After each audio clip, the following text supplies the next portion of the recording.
Greetings, everyone.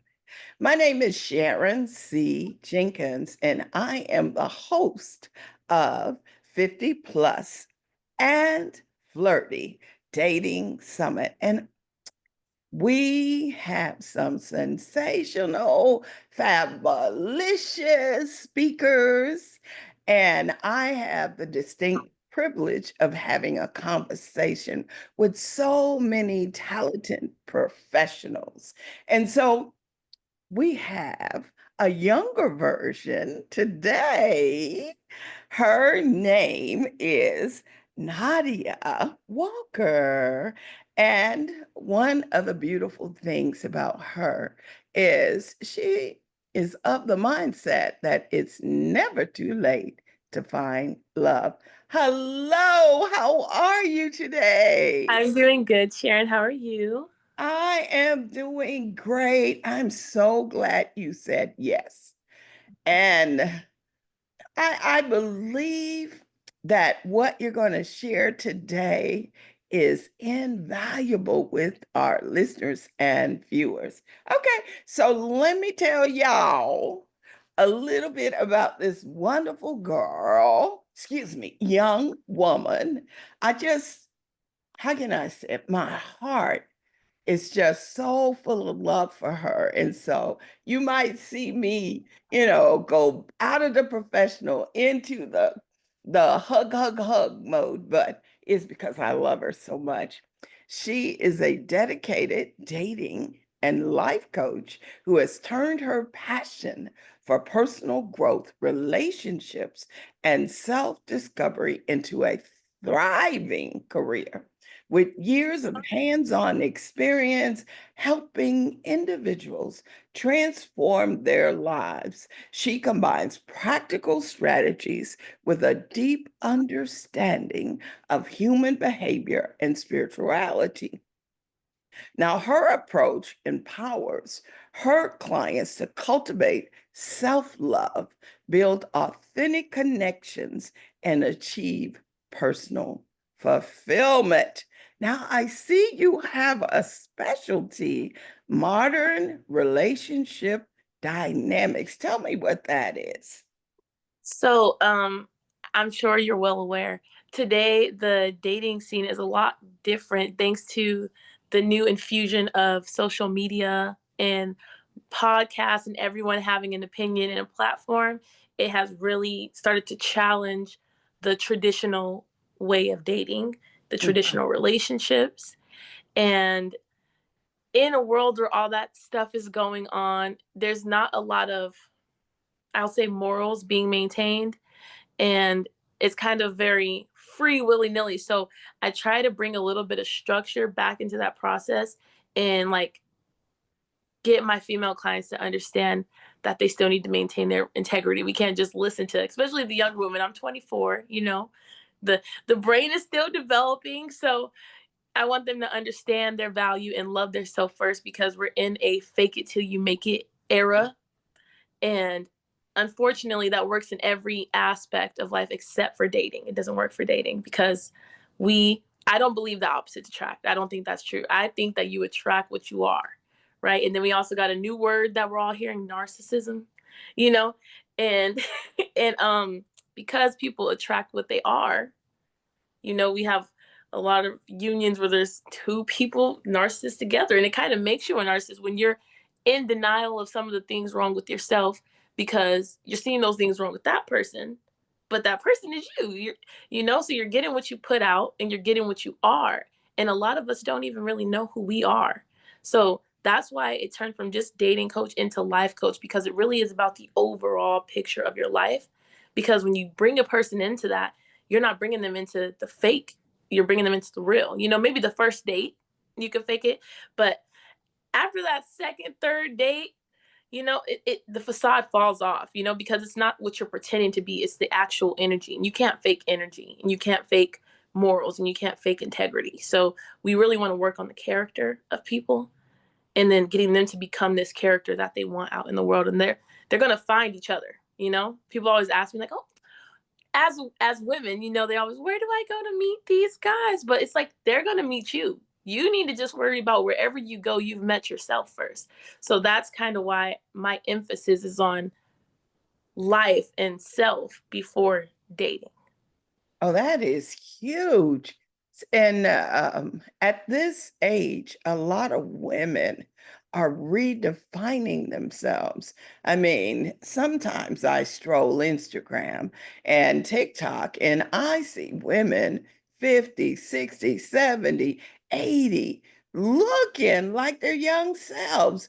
But I believe they took the initiative to do the work to fix what was broken on the inside and to eradicate old ideas that kept them in a place, a standstill place.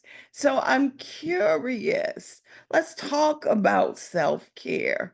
How can a woman take better care of herself so that when she puts her big toe in the dating pool, she's ready? The easiest way to get ready for that is to get comfortable alone. So like going on dates alone is the game changer. And now that is becoming I'm glad. Now I don't agree with the intention behind it to be for everybody to know I'm going out by myself. Let me make a post so that they know I'm out by myself. Because eventually, but if that's the little bit of a reward that people need at first to make yourself a little more comfortable being at a dinner table alone, and you got your cute picture out of it because that's the era that we're in, do that. But eventually, it'll get to the point where it's like it's normal to be out by myself. I don't need to take a picture. I'm just having lunch. I'm just dating myself. And so when you get to that space where you're like, I kind of like this, then you're ready to date. So before that, I don't think people should be focused on dating. So I'd say take a couple weeks or a month, and every week you need to be doing something with yourself, maybe twice a week if you have the time, doing something with yourself to the point where you're like, I really like being by myself. So that when people come into your space, nothing can ruffle your feathers because you're like, if I don't like this, I'm okay with going back to myself because I kind of miss that alone time anyway, you know? So versus, I didn't really like being alone and I want the companionship. So I'll take whatever you're gonna give me right now because you're cute enough and I don't know if I'm gonna find somebody else. And that's not the mindset you want to be functioning in. So self dates, that's the easiest, fastest way to start cultivating that. So often women from my era have this mindset where they think that they'll take a man who needs fixing up and change him. You know, maybe that could happen years ago, but what should they expect now? Even years ago, I think that was a flawed, failed method that I think hopefully we've all learned our lesson that that's not real no more. And that's one plus of the internet is we get access to all these other testimonies and experiences, and we see time and time again that it's failed, and then you might even stay with them till they die, and then you wasted all these years. So that's why again the emphasis is on self-love, because when you don't love yourself and when you don't have a standard that you're already meeting on your own, Mhm. then you don't have a solid base point for other people. They're going to meet you where you're at. They're going to treat you how you're treating you. You teach them that. So if you're teaching them that you're not sure about you, they're not sure about you. If you're not that confident, they're not that confident that you're that confident. So we don't want to be fixing because we're doing the inner work as well. We're doing the inner work. We're going to therapy now. Obviously the older generations, they were a little bit, wary of therapy, but now even my parents and grandparents, people are getting therapy. We're doing the inner work. We're educated, we're beautiful, we're successful, and we're healed. Oh, And that so, yeah, there's no excuse for your counterpart to not be doing that same work because you guys want to come together and you don't want to be you done, especially at this age, you done your build and I want to have fun. I just want to travel. Look what you mean build together. No, you got your house, I got my house, we got an empire together.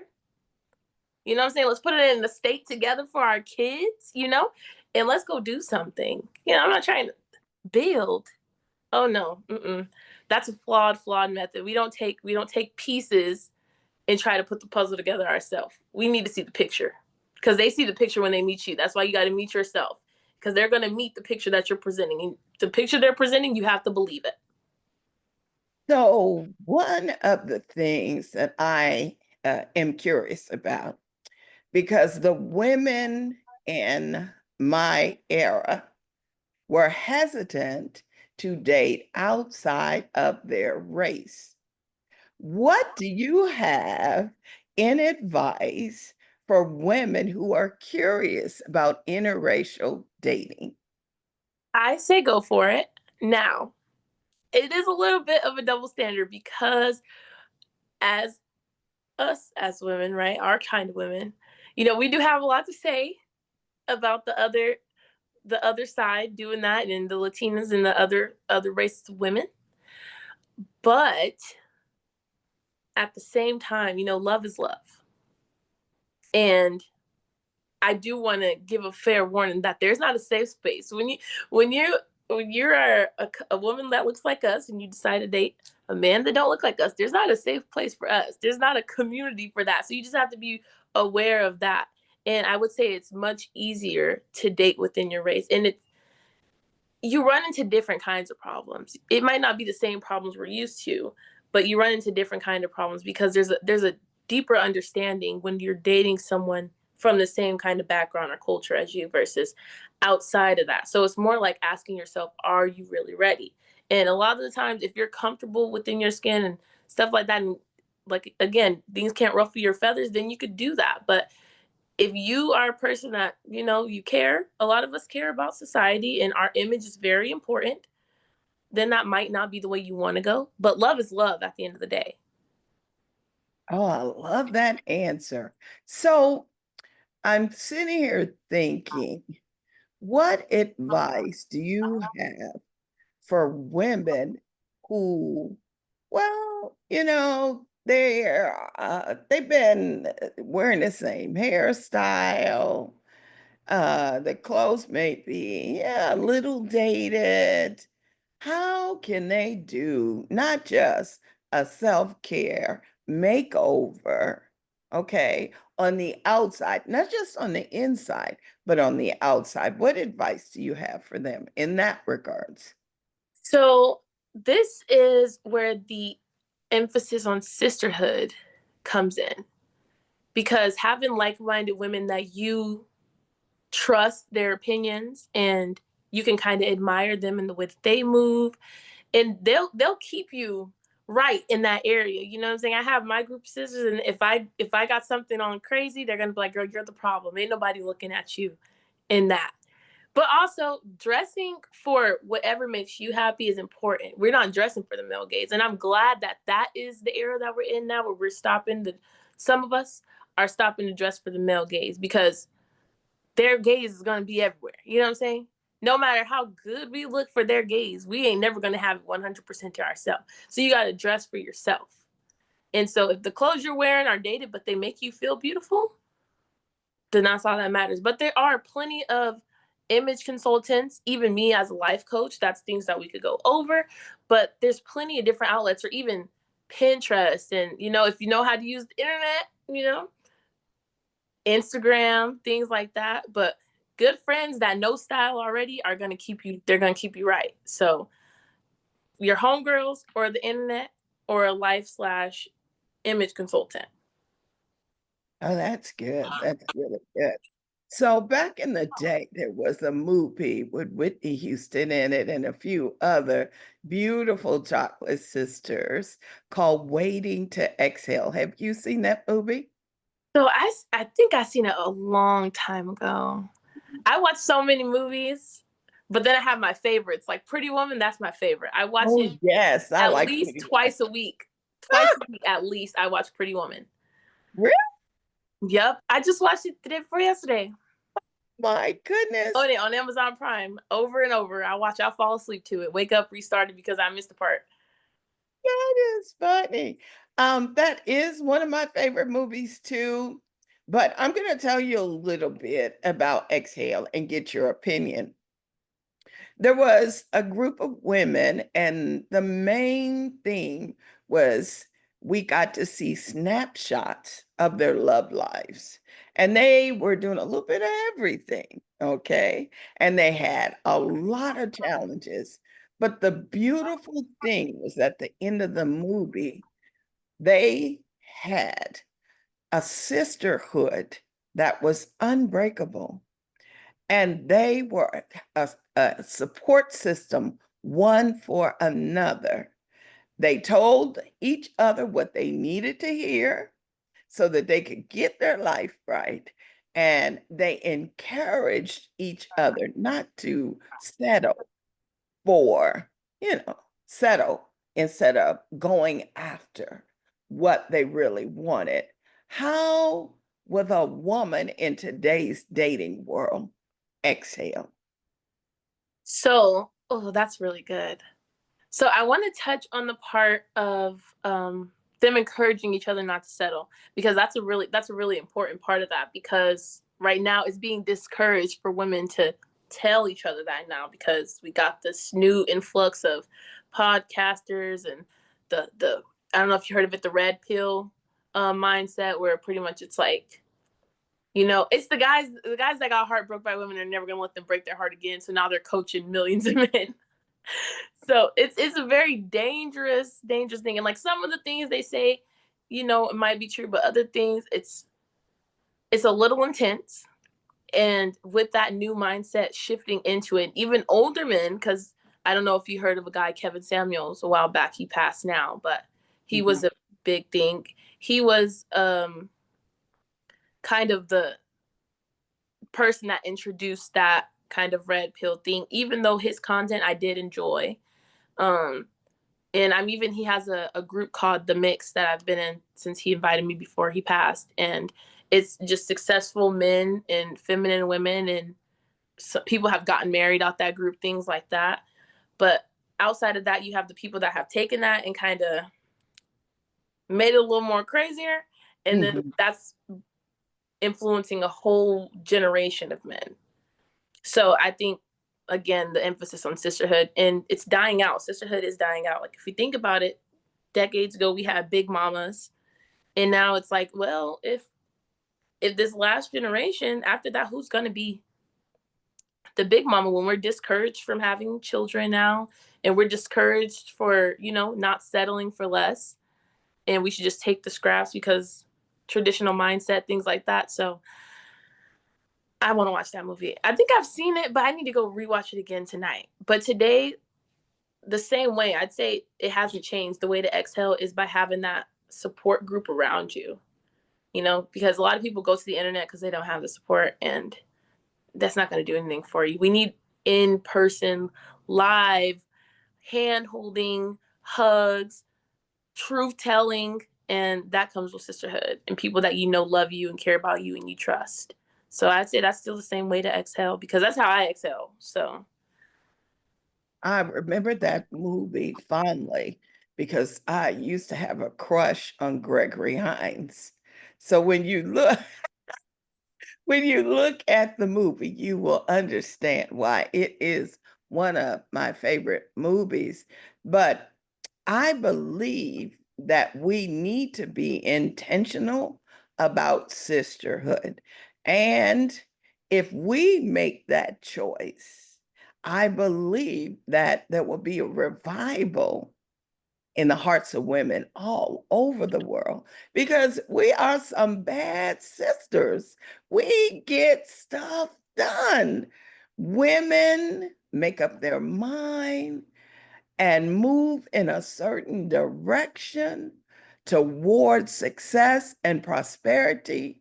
And they get, I call this pit bull focused, tenaciously focused on the prize, and they go after it. So if we are intentional about building sisterhood, I believe that there will be a major revolution in our personal worlds and in the world as a whole. One last question. mhm. Are you ready? Yeah. So let's say a client came to you who was 65, recently widowed, and in need of a complete makeover, body, spirit, and and mental, how would you approach this client? If she's coming to you because she wants to date again, she's a little bit hesitant to get out there again. And frankly, she's coming to you because, you know, that that wall that kept people from getting the help that they needed, the coaching, is totally down. And she's Mhm. coming because she was referred to you by her granddaughter. How would you handle that situation? Well, number one, her hesitance is valid. I get it. But I would say it's when you want a full transformation, we're talking mind, body, spirit, you need the counseling and you need the gym. I know that sounds like taboo and it sounds really simple, but what the gym does, it's not about getting fit, it's not about changing your body, though it's a side effect. It's Mm-hmm. about it changes your mind and it changes it very quickly. I don't Mm-hmm. know if you go to the gym, right, and you work out and then you leave and for some reason you just feel like the baddest, finest walking. It's a confidence builder.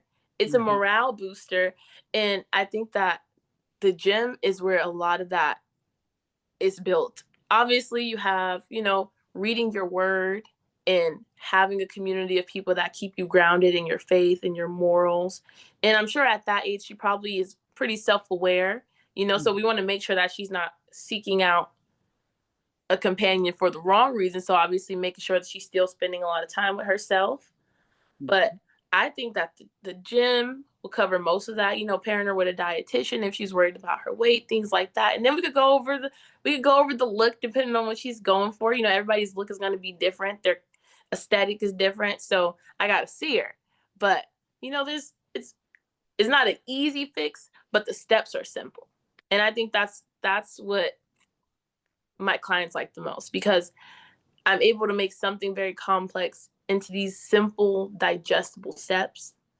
And it's like anyone can do them. It doesn't mean it's easy, but it's also not easy being on the other end when you didn't do it. So it's simple though, very simple. Oh, I like I like what you've said.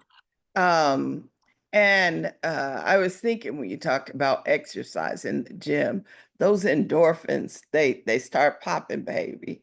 And you are right. You feel like you're walking on cloud I'm nine. Beyonce. When I leave the gym, I'm Beyonce. I'll be walking through the back to my car. I keep my headphones. I go to the grocery store after I leave the gym. No shower, no nothing. I go straight to the grocery store, headphones still on. I'm Beyonce. They can't tell me nothing. And I love it. So thank you so much for joining us today. Any parting comments? I'm just glad that you asked me to be a part of it. I feel like part of me is like, who cares what it's still hard to believe that people care what I have to say because I feel like I've always been the very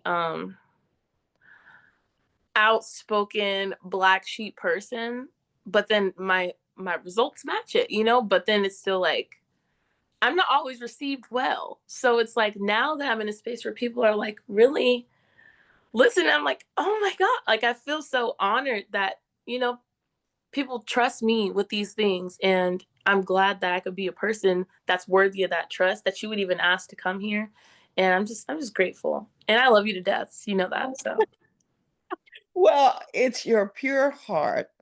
And it's a lot of times because of the plastic society that we live in, it's covered up. People do everything they can because to hide it because they don't want to seem weak or vulnerable. But the truth of the matter, heart speaks to heart. And if you want a revolutionary change in your life, it's best to work with a person who has true compassion and heart. And that's you, baby. yeah, my favorite saying is that if you like the results you're getting, you don't change anything. And it's a simple saying, but it's so powerful because most of us don't. And then when you sit back like that, then it's like the objections kind of fall away because it's like you're right. I don't like the results I'm getting. So it's like you gotta reach out and try to take a different approach. And I think a lot of people are hesitant to ask for help, which I'm glad we're breaking the stigma on that. And a lot of people are hesitant to put another person in their business. You know, Mm. especially the older generation, they don't like to tell people their business. They're very private. So I'm just honored to even be able to be in the space to where I'm worthy of the business. So thank you. You're very welcome. Well, viewing and listening audience, let me tell you, we have a link to Nadia's website at the bottom. I understand you have a website. Yes. Okay. So I don't know the link off the top of my head. No, don't worry. We're going to Okay. connect everybody to you. Okay. And so they're going to have access to your information so they can reach out to you because there is so much value in crossing the generations. I can get advice from a 2-year-old, and I recognize that. I remember my son was about 5, 6 years old, and we had relocated to Detroit. And at that time, unfortunately, it was labeled the murder city of the United States. Well, the truth of the matter was that it in turn was the complete opposite for me. But when you first get there, you don't know that. So I'm driving around Detroit lost because at that particular point in time, we didn't have GPS. You took and you printed off a map from MapQuest and you tried to find your way. Well, for a good solid hour and a half, I was driving around, and I still couldn't find my location. And so my son, who was, like I said, about 5, said, Mommy, when I get lost, I always go back to where I started from. What wisdom! What wisdom. And I want to encourage our viewers and listeners to consider that. Go back to that woman, go back to that man. What was in your heart, that child or that young teen or young adult? What was in your heart when you thought about a mate? What did that look like? And is that realistic for this season in your life? I think 9 times out of 10, you're going to find that it is. I think they try to convince us all the time that the fairy tale is just for the fairy tale. I'm a fairy tale princess Cinderella type of girl. Like you can't tell me. I live in a delusional bubble, but it works for me. And I encourage everybody else. I think the mindset is almost like I don't know if you heard like the 5 percenters mindset. You need to be a 5 percenter with your love life. You need to be like that. And you need to live in that delusional because there's no such thing as it doesn't exist. Because yeah, everybody and even most people or a lot of people might not be what you want, but you only need one person. You just Wow. need one of them. So Just one. everyone doesn't have to be offering what you want. Just one of them needs to be offering it. And Wow. you can have your fairy tale. I don't like when people try to humble a woman or break down what a woman wants because they can't offer it to her. Ooh. Someone can offer it to you. There's a person for everyone. God created us all with somebody out there for us. And there's one person. That's all you need is just one. So don't get discouraged. If you went on 20 dates and 19 of them seem like toilet water, that's okay because you only needed one anyway. Oh, that's powerful. Nadeiah, I love you. I love You know. art. I love the way you love people and keep that fairy tale perspective because we all deserve a happily ever after. Thanks again for coming. Thank you. We will be back with another speaker, and we want you to know that there are more gems, pearls, emeralds, sapphires, like this beautiful young lady who is willing to share pearls of wisdom with you so you can master the dating game. It's not too late. I'll see you soon.